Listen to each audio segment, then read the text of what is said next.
салом тамошобинони арҷманд, сархати хабарҳост аз радиои Озодӣ дар ин нашри барнома. Ба писари як узви ҳизби Наҳзати Исломӣ ихроҷ аз олмон таҳдид мекунад. Human Rights Watch ҳукмҳои зиндони 6 фаъоли бадахшониро маҳкум кард. Манучер Ҷалилов беҳтарин футболбози Тоҷикистон дар соли 2022 номида шуд ва хабарҳои дигар ҳам ҳаст. намояндагони паймони миллии Тоҷикистон, як созмони мамнӯъ дар Тоҷикистон мегӯянд ба писари як узви собиқадори ҳизби Наҳзати Исломӣ хатари ихроҷ аз олмон таҳдид мекунад. Маҳмуҷони Файзраҳмон, намояндаи паймон, дар Твиттер навишт: Абдуллоҳи Шамсиддин, писари 32 солаи Шамсиддини Саид, рӯзи 13 декабр аз ҷониби олмон ба Тоҷикистон истирдод мешавад. Ӯ навиштааст: Абдуллоҳи Шамсиддин дар Тоҷикистон бо хатари шиканҷаву зиндон рӯбарӯ аст. Падараш яке аз ёварони аслии Саид Абдуллоҳи Нурӣ, раиси собиқи ҳизби Наҳзати Исломӣ буд. баъди созмони террористӣ эълон шудани ҳизби Наҳзати Исломии Тоҷикистон дар ин кишвар теъдоде аз аъзои ин ҳизб ва дигар созмонҳои мухолифи ҳукумат ба Аврупо, аз ҷумла Олмон рафта дархости паноҳандагӣ карданд.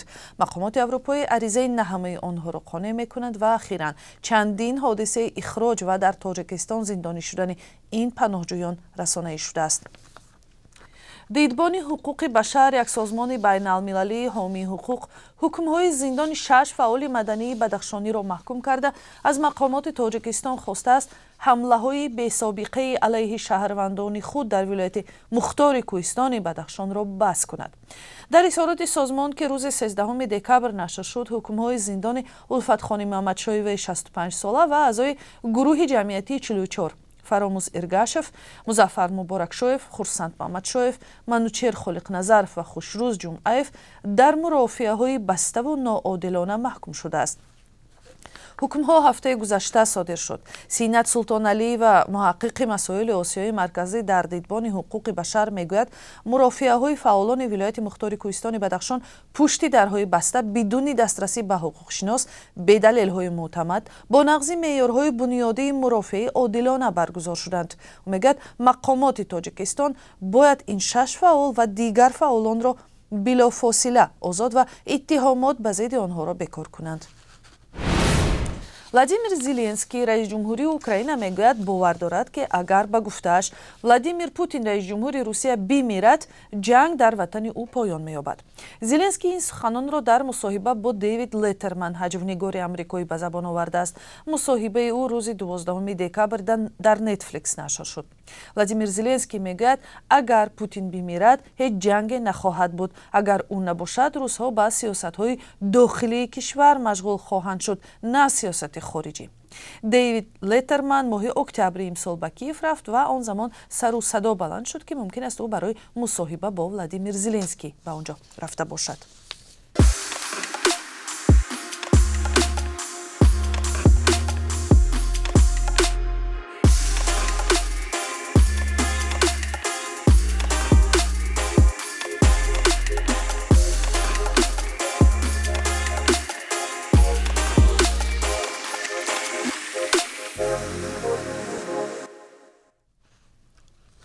мақомоти интизомии Хуҷанд арзёбии паёмадҳои сӯхтори охири ҳафтаи гузашта дар наздикии бозори Панҷшанберо шурӯъ карданд.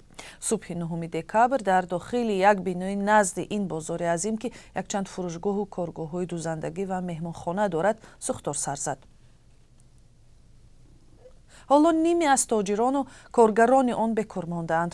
сӯхтор асосан ба дуконҳои дузандагӣ ва фурӯши ороишоти занона зарар расонидааст. ҳамкорони мо дар Хуҷанд дар бораи ин ҳодиса гузорише омода карданд, ки ҳамроҳ дар барномаи хабарӣ ва пас аз 4 соати дигар мебинем.